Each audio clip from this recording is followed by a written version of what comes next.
Vous avez eu la date? Aujourd'hui, on est le 17 et demain, c'est le 18. Et demain, c'est une journée très, très importante pour tout ce qui se passe avec Terra Luna. Et franchement, j'ai envie de péter les plans, franchement, sincèrement, parce que c'est pas du tout à ce que je pensais. Et la majorité des gens qui me suivent, ben, franchement, on est au bout de notre vie pour un token qu'on a essayé de sauver à multiples reprises.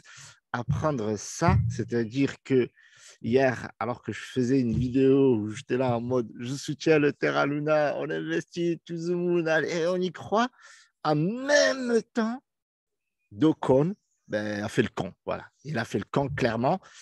Pourquoi? Parce qu'il annonce un fork 2 alors que le fork 1 a été rejeté. Donc, on va essayer de décrypter tout ça rapidement.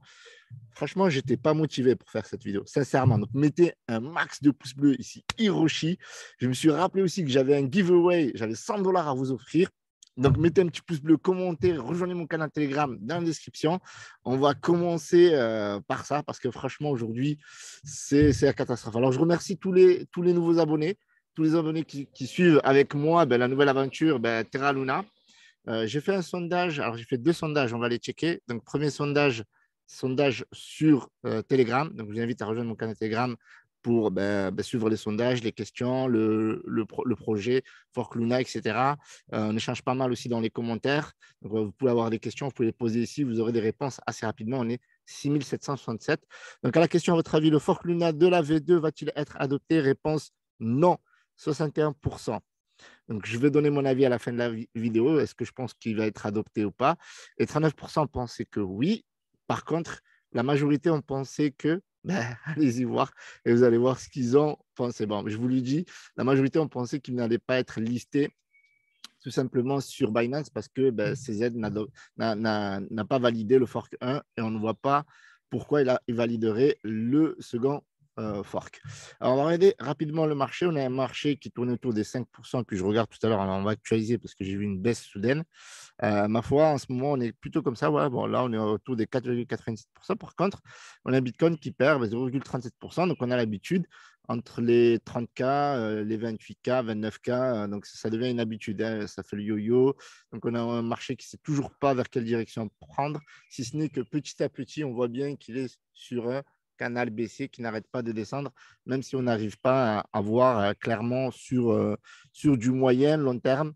Alors, en tout cas, sur du court terme, ça baisse petit à petit. Voilà, doucement, ça baisse petit à petit et toutes les cryptos sont impactées. Voilà. Du coup, alors, on va checker le Twitter parce que j'ai posé une question. Donc, un sondage très important pour moi. Si le fork de demain est validé par le vote, le Luna actuel deviendra Terra classique, comme ce fut le cas pour Ethereum voilà, à l'époque. Ethereum est devenu Ethereum classique, puis il y a le Ethereum qu'on connaît aujourd'hui. Ma question, vous continuerez de hold ou pas? Alors, j'étais surpris, à majorité 64%, et ce n'est pas déconnant, parce qu'il y a quand même 178 votes. Vous pouvez voter encore aujourd'hui, vous pouvez rejoindre mon Twitter, je vous mets le lien dans la description. Si vous voulez voter pour avoir un maximum de votes, l'idéal, ce serait d'arriver à un panel de 1000 votes pour avoir une réelle, voilà, une réelle vision de ce que pensent les investisseurs. En tout cas, là, tel que c'est le cas, on risque d'avoir un gros dip demain, parce que quand même, s'il y a 36% qui vendent leur bague, eh bien, ils risquent d'avoir une panique sell. Et il est sujet de ça dans cette vidéo, parce que voilà, il y a beaucoup de personnes qui posent des questions de comment ça va se passer la rétribution, les remboursements, voilà, est-ce qu'on est inclus ou pas dans ce que veut faire Docon et ben, son équipe. Et voilà, donc du coup, j'ai jugé légitime de faire cette vidéo, alors que franchement, je bouillonne de l'intérieur. Sincèrement, je bouillonne de l'intérieur. Ceci étant dit, je vais garder ma bonne humeur parce que c'est de l'investissement et qu'il faut toujours diversifier ses investissements. Voilà, moi, j'ai investi dans la bourse. Ma manque de chance, le Nasdaq se casse la gueule, la crypto se casse la gueule. L'immobilier, ça reste quand même très solide, mais bon, avant de devenir millionnaire ou multimilliardaire avec l'immobilier, il va falloir investir beaucoup. Donc là, ce qu'on regarde par rapport à Luna, c'est que le marché ne semble pas paniquer, ne semble pas à ce moment-là. Bien entendu, nous sommes le 17, on est à 24 heures du dénouement ou du final. Ça, c'est à vous de me le dire. Du coup, là, on est sur un range classique. Voilà, il était bien monté à un moment donné. On avait un support. On était même beaucoup mieux à un moment donné. On était monté à 6. Là, je n'arrive pas à le voir malheureusement parce que voilà, avec TradingView, c'est un peu compliqué, surtout que on avait des grosses journées à l'époque qui étaient ouf. En tout cas, on était monté au 3,06 avant qu'il se scratch. Et là, on avait une zone qui devient une zone de même plus de résistance parce que au final, on n'arrive plus à atteindre les fameux 3,028 là, ici. Et pour être bien techniquement, d'un point de vue technique, il faudrait arriver à cette zone, la casser, puis après casser la zone de 3,04 pour aller chercher de nouveaux sommets. Pour l'instant, on est plutôt sur un range baissier. Donc, demain, ça risque de chauffer. Alors, alors bien entendu, comme d'hab, je ne suis pas votre conseiller financier, donc je ne vais pas vous dire d'acheter ça sur Binance ou sur Bybit, bien que vous ayez mes liens affiliés dans la description si ça vous intéresse. Mais d'investir dans la crypto-monnaie de manière générale, que vous regardez cette vidéo, vous n'avez jamais investi, vous me soutenez en passant par mes liens affiliés, vous gagnez moins de 10% sur les frais. Donc, concernant Luna, est-ce qu'aujourd'hui, je vous conseillerais, enfin, je ne vous conseille pas, je dis ce que je fais, mais aujourd'hui, je n'achète pas. C'est-à-dire aujourd'hui, je ne suis plus acheteur. Je ne suis plus acheteur. Hier, je l'ai été avant la news. Et si j'avais eu la news avant, parce qu'il faut savoir que j'ai investi quasiment en parallèle de la news. Si j'avais eu la news hier, ben, sincèrement, je n'aurais pas acheté. Je n'ai pas perdu grand-chose. Hein. J'ai acheté autour des 3,02. Donc, pour moi, c'était une opportunité. Ceci étant dit, vous voyez que là, depuis un moment, quand on tourne autour des 0,2, on a plutôt tendance à descendre. On remonte, puis on redescend. Donc là, il y a beaucoup de gens qui font de la spéculation en attendant de ce qui va se passer demain. Donc, moi, sincèrement, il y a une personne qui m'a posé une question. Hiroshi, j'ai fait x20 depuis ton call. Génial, je te remercie. Par contre, je suis embêté parce que je ne sais pas quoi faire. Est-ce que je vends? Est-ce que je hold, etc. Alors, moi, je ne lui ai pas dit quoi faire. Mais je lui ai dit, voilà, moi, ce que j'aurais fait, c'est que mon investissement de départ, donc la personne, elle avait investi, je crois, $200, quelque chose comme ça. Elle a fait un gros, gros, gros billet. Et je lui ai dit, minimum, je reprends mon investissement et je prends au moins 20% de profit à 30%. Et je laisse le reste. Voilà, je laisse le reste pour voir ce qui va se passer demain. Par contre, si vous voyez du rouge, ça c'est clair, ça veut dire que ça va être très très mauvais signe. Mais il ne faut pas penser à, comment vous expliquer, à la panique sell. Pourquoi? Parce qu'il se peut que ça rebondisse, parce que ce token-là, s'il s'appelle Terra Classic ou s'il reste Luna, en tout cas s'il s'appelle Terra Classic, ben, il aura quand même une deuxième vie. Voilà, on ne sait pas à quel niveau. Là, on est autour, on peut aller checker ça au niveau de la market cap, on doit être autour des 1 milliard, hein, quelque chose comme ça. Luna, tac. Alors, on est autour des 1 milliard 2, comme vous pouvez le voir ici.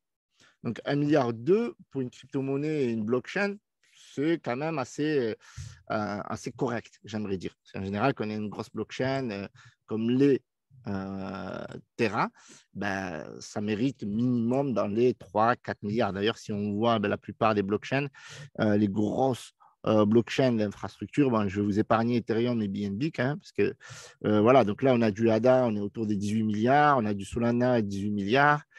On a quoi d'autre? On a du Polkadot, 10 milliards, voilà, Avalanche, 8 milliards, enfin presque 9 milliards.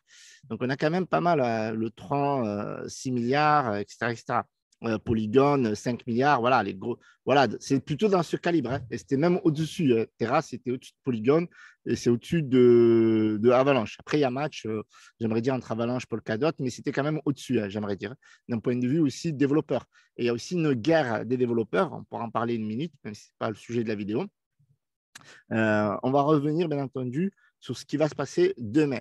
Alors, ce qu'ils envisagent de faire demain, c'est le vote pour le plan de sauvetage, donc c'est le plan numéro 2, parce que le plan 1, comme je vous ai expliqué, le plan 1 a échoué. C'est-à-dire que le plan 1, c'était quoi? C'est-à-dire qu'on allait faire un fork de Terra Luna. C'est-à-dire on allait repasser à 1 milliard de jetons. Enfin, c'était super compliqué. Donc là, ils se sont dit, on va faire un autre truc. On va faire un autre token, un autre projet avec les mêmes ingrédients, sauf qu'on va enlever le stablecoin UST parce que voilà, le stablecoin algorithmique, là, il y a eu un second stablecoin là, qui vient de s'écraser. Donc, on voit que ça ne marche pas. Ça marche pas. Si vous voulez banquer un stablecoin avec des cryptos où il y a beaucoup de volatilité, ça ne marche pas. il faut qu'il y ait vraiment de la trésorerie. Et d'ailleurs, il y a beaucoup de problèmes à ce niveau-là, même au niveau de Terra Luna. C'est-à-dire qu'il y a eu, on va revenir là-dessus, mais je vais en toucher deux mots. Ce qui s'est passé lors du DPEG, alors il paraît, non, il paraît pas, ça a été annoncé par Terra, voilà, sur le Twitter, qu'une partie des bitcoins a été vendue de gré à gré pour acheter de l'UST. Ça veut dire qu'ils n'ont pas acheté dans le marché. Ça veut dire qu'ils n'ont pas soutenu l'UST. Je ne sais pas si vous voyez ce que je veux dire. S'ils avaient voulu vraiment soutenir l'UST, ils auraient acheté sur l'exchange Binance ou sur un autre exchange. Donc, il y a une partie, oui, ils ont joué le jeu, ils ont acheté avec des agences, machin, Gemini, etc. Donc, ils ont joué le jeu une partie. Et une autre partie, alors peut-être qu'ils ont senti le truc, voilà, en plus, c'est plus d'1 milliard.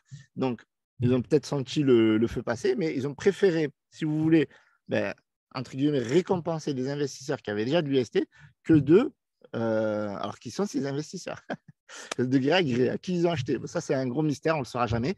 Ça, c'est clair, à part s'il y a un gros procès, ce sera le procès du siècle. Et la deuxième partie, c'est qu'une fois qu'ils ont acheté ces fameux UST avec les bitcoins, ils les ont vendus pour acheter du Luna, alors que le Luna était en mode faillite et l'UST en mode faillite. Donc, c'est incompréhensible, sachant que le Luna, à cette période-là du crash, était dépendant de l'UST. Donc, plus on en apprend, et franchement, plus ça donne envie de fuir. Je vous le dis. Ceci étant dit, moi, je reste quand même, pour le moment, je suis toujours holder. Bien que je vais surveiller la journée de demain, je vais tweeter énormément pour donner un maximum d'informations. Si ça pue, je vous le dirai sur Twitter. Donc, n'hésitez pas à me suivre sur Twitter et sur Telegram. C'est là où je vais vous prévenir. Donc, la nouvelle blockchain, enfin le fork, ça veut dire quoi? C'est une copie. C'est-à-dire qu'on va dupliquer ce qu'ils ont déjà fait, on va virer l'UST et on va rajouter d'autres outils voilà, pour vendre un peu de la poudre pimpin, un peu de marketing, etc. Donc, grosso modo, on a à peu près 40% qui va aller aux détenteurs d'UST. Il y a plein de critères, on ne va pas tous les analyser, ça ne sert à rien, techniquement, parce que c'est au cas par cas. Il y a 400 millions de Luna, donc 40% qui ira aux détenteurs de Luna avant l'événement du DPEG. Il y a pas mal de critères, on pourra jeter un coup d'œil, mais ce n'est pas vraiment l'essentiel de la vidéo. Il y a 10% qui ira dans la pool de communauté pour financer le développement de futurs, etc. Et 10% à ceux qui ont essayé de sauver le crash. Donc, moi, je fais partie des personnes qui ont essayé de sauver le crash et j'étais positionné au-dessus des 1 dollar et j'ai essayé jusqu'au bout. J'ai essayé jusqu'au bout, juste avant que la blockchain soit décrochée, vraiment. Donc, même à un moment donné, quand CZ de Binance a dit on va couper le trading à partir de 0,005, j'ai fait oulala, j'ai tout perdu. Qu'est-ce que j'ai fait? J'ai pris 1000 balles, quelque chose comme ça, et je les ai réinvestis. Je ne sais même pas si c'est 1000 balles ou 3000 balles. Et je les ai investis parce qu'il fallait que ça tienne. Et en plus, c'était bien remonté à un moment donné. Enfin bon. Donc, concernant le fork, donc, on en a déjà parlé, mais il est bien de le souligner. Il faut savoir que CZ de Binance, il est contre. Voilà. Premièrement, il est contre. Il faut savoir que CZ de Binance a tout perdu aussi. Il faut savoir qu'il a à l'ATH, il avait 1 milliard 600 millions. 1600 milliards, il ne manquait plus que ça. Mais il avait 1,6 milliard et en fait, il avait investi plusieurs millions de dollars en 2018. Et pour pas que la charte se casse encore plus la gueule, il n'a pas voulu vendre et parce qu'il soutenait aussi le projet, parce qu'il connaît le projet mieux que nous, puisqu'il avait déjà soutenu en 2018 avec plusieurs millions, donc il connaissait très bien le projet.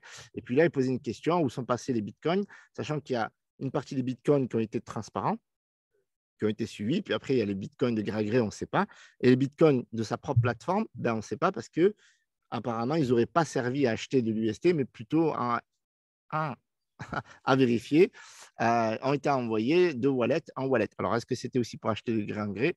On n'en sait rien. Donc, vous voyez, il y a quand même pas mal de zones d'ombre. Donc, je pense que ça mérite une grosse vidéo sur les zones d'ombre de ce projet-là. Donc, je reviendrai, mais là, on va juste causer par rapport à ce qui va se passer demain. Donc, là où cette vidéo, elle est vraiment bizarre. Elle est vraiment bizarre. Je vous assure que c'est vrai. Pourquoi? Parce que, en fait, même dans la V2, en fait, dans la V2, il y a des gens qui vont être dédommagés, remboursés, etc. Mais il y aura des conditions de vesting et de cliffing. Ça veut dire quoi? Ça veut dire que les gens qui vont recevoir leurs tokens, ben, ils ne vont pas pouvoir les vendre. Voilà. D'un point de vue éthique, image, c'est cool, oui, on rembourse, on dédommage, etc. Mais en plus, si seulement la communauté demandait ça, c'est même pas la communauté qui demande ça. À mon avis, c'est interne. Ils préfèrent, voilà, parce que peut-être qu'ils n'ont plus de jetons. Moi, c'est ce que j'ai dit sur Twitter, j'ai mis une hypothèse. Et mon hypothèse à moi, c'est qu'ils n'ont plus de tokens. Ils n'ont plus de tokens pour les développeurs, ils n'ont plus de tokens pour la gouvernance, ils n'ont plus de tokens pour rien, parce que peut-être qu'ils ont tout vendu, on n'en sait rien. Et ils préfèrent recommencer de zéro pour mieux recadrer et structurer le truc. Donc c'est pour ça qu'ils relancent absolument une V2, là où tout le monde demande plutôt, comme Vitalik, un gros soutien aux holders, CZ, pareil, de Binance. Et donc, finalement, il n'y en a que techniquement que pour les riches, comme d'habitude. Que pour les riches, parce qu'en plus, les cliffings et les vestings, etc., ben, c'était beaucoup plus intéressant si on avait quelques millions que quelques milliers ou quelques centaines de tokens, etc., etc. Enfin bref, toujours est-il que, voilà, on va revenir sur ce point, CZ, SMH, il est choqué. OK. Donc, si on check, voilà, chaque fois, ça a été tweeté hier, OK. Hier dans la soirée, c'était juste après ma vidéo, quoi. J'étais peut-être même en train de faire la vidéo. Donc, il y a beaucoup de personnes qui sont choquées, voilà, il y en a des personnes qui parlent de rug, Luna, crypto, Luna UST, enfin bref, il y a l'incendie à la maison. Là, voilà, ça troll énormément au moment où il disait que 95% ferait banqueroute et sa crypto-monnaie, elle a fait pareil. Et c'est exactement ce qu'il pense aussi David Goldstein. David Goldstein qui est très connu dans le monde de la crypto-monnaie pour avoir organisé le premier amas de Shiba Inu également. Donc, bref, il y a tellement de choses à dire, mais je ne vais pas m'éterniser là-dessus. Moi, ce que je vais vous dire, en toute sincérité, si vous avez pris du profit, n'hésitez pas à reprendre votre investissement de base. Toujours pareil, c'est la règle d'investisseur. C'est quand on investit, quand on a pris quand on a du profit, il faut prendre une partie ou son investissement de base. Par exemple, il y a des gens qui m'ont suivi, qui ont fait x10, x20, et c'est pour ça aussi que je fais cette vidéo, et qui, voilà, ils ont mis par exemple 1000 euros, ils ont fait 10 000 euros, prenez vos 1000 euros. Et je dirais même, moi, ce que j'aurais fait. Alors, quand je le dis, c'est je parle pour moi. Et ça peut vous aider parce que j'ai vu tellement de personnes qui ont fait x10 et puis après, ils se retrouvent à moins, à négatif. Donc, prenez votre. Enfin, moi, je prendrais mon investissement, parce que je n'ai pas le droit de vous donner des conseils d'investissement, mais moi, je vous dis ce que je fais. Je récupère mon investissement de base et si je fais du profit, par exemple, si je mets 1000 balles et que j'ai fait 10 000 balles, je prends 1000 euros et je prends 2000 à 5000 euros de profit et je laisse tourner entre 30, 50, 70% voilà, de surplus. Voilà. Comme ça, au moins, voilà, parce que de même, si le token, voilà, si le fork est validé, ça risque de vendre. Moi, j'ai eu beaucoup de personnes qui m'ont dit on va vendre. Et si déjà, comme vous l'avez vu dans le sondage, il y a 30%, et j'en conjure, n'hésitez pas à participer, ça nous donnera plus on a de data et plus on aura d'informations. Voilà, 182 votes, 64%, donc ça ne bouge pas, ça tient. Mais 35% peuvent basculer la majorité. Vous voyez ce que je veux dire? Donc ça, c'est très important. Donc, investissement de base, on récupère, on prend du profit, on suit le projet, on soutient le projet. Donc moi, c'est exactement ce que je fais, bien entendu. Vous n'êtes pas obligé de faire pareil. Maintenant, concernant ces fameux pourcentages, d'accord? Ces pourcentages-là, c'est par rapport au second token. S'il crée un second token après le vote de demain, qu'adviendra-t-il? C'est une question que j'ai vu beaucoup passer. Qu'adviendra-t-il des tokens du Luna? Le Luna deviendra Terra classique et en fait, ça ne bougera pas. C'est-à-dire qu'on aura toujours nos tokens. Ça veut dire que si ça moon, ça repart, etc., eh bien, il n'y a pas de souci à ce niveau-là. Donc, on aura nos tokens. Bien entendu, à quel prix et ça, à quel coût, ça, on le verra que dans les jours et mois à venir. De toute façon, même si demain, il y a le vote, le fork, j'allais dire la refonte, c'est comme si on refaisait un site, quoi.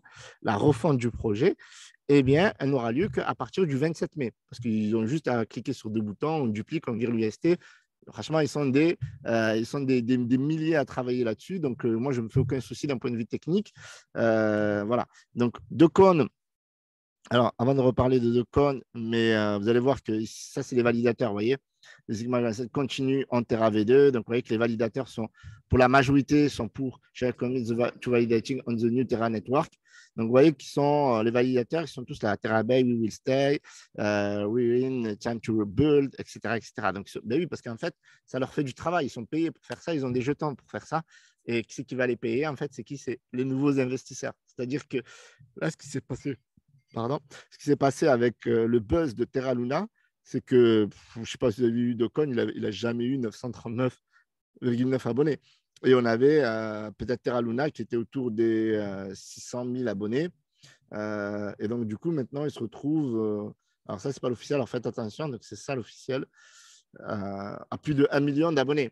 Donc, ils ont eu un buzz tellement fort que, vous voyez maintenant, par exemple, ça, c'est un peu de l'hypocrisie. Terra is more than UST. Alors qu'ils ont tout fait pour cracher le Terra au profit de l'UST, parce que l'UST, c'était vraiment le cœur. L'UST, il faut vraiment comprendre, pour regarder mes vidéos précédentes, mais l'UST, c'était vraiment le cœur de Terra Luna, parce que c'est lui qui faisait le stacking, c'était lui qui burnait le token Luna. Il était adossé à d'autres projets, d'autres protocoles comme Encore, Mirror et autres. Et donc, l'UST, c'était more than Terra. Et donc maintenant qu'il y a une hype autour du Terra Luna, donc vous voyez, ça c'est du marketing. Voilà. C'est comment on vous vend la fameuse pilule rouge. Du coup, donc, comme je vous ai expliqué par rapport au Terra classique, enfin le Luna qui deviendra techniquement Terra classique, rien ne va changer. Le cours va monter, va descendre, ce token, il n'y a pas lieu de paniquer parce que voilà, il va y avoir des baisses. Si vous avez pris des profits, si vous avez repris une partie de votre investissement ou votre investissement, donc il n'y a pas lieu de paniquer, ce token ne va pas mourir. Il est soutenu par CZ, par Vitalik, par Polygon, donc il n'ira pas à la cave. Mais il peut baisser, voilà, ça c'est clair. Il est à 1,2 milliard, il peut baisser comme pour repartir dans un nouveau bull run, exactement comme l'Ethereum classique. Donc si on regarde l'Ethereum classique, maintenant, après, ça dépend comment ils vont l'intégrer dans le nouveau réseau. Alors, Ethereum classique, donc c'est l'ETC. L'ETC, quand même, vous voyez, on capitalise à 2,8 milliards. Voilà, donc, alors que maintenant, aujourd'hui, très peu de personnes en parlent. Ceci étant dit, j'ai une position d'achat autour des 10 dollars.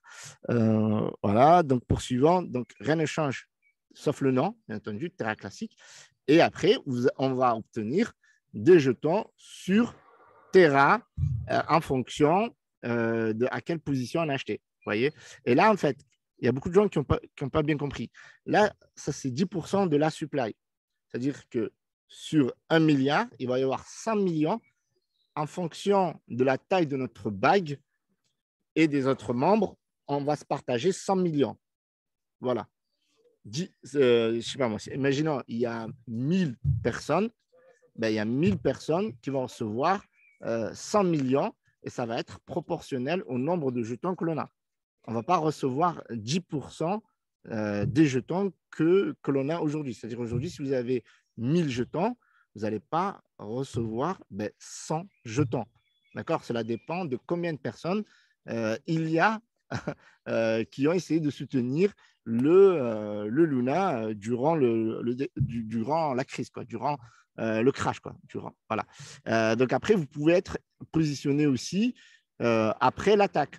Vous pouvez être positionné à un moment donné où le Terra Luna, il était autour des 1 dollar. Parce qu'en fait, plus tôt vous étiez positionné, et puis positionné après, eh bien, vous allez faire partie des 40% et des 10%. Vous voyez, mais ceci étant dit, il ne faut pas rêver. Hein. Je pense qu'il y a des gens qui avaient des centaines de millions de tokens Bon, ce qui est bien, c'est qu'il y aura un dédommagement et après, on ne sait pas où va aller.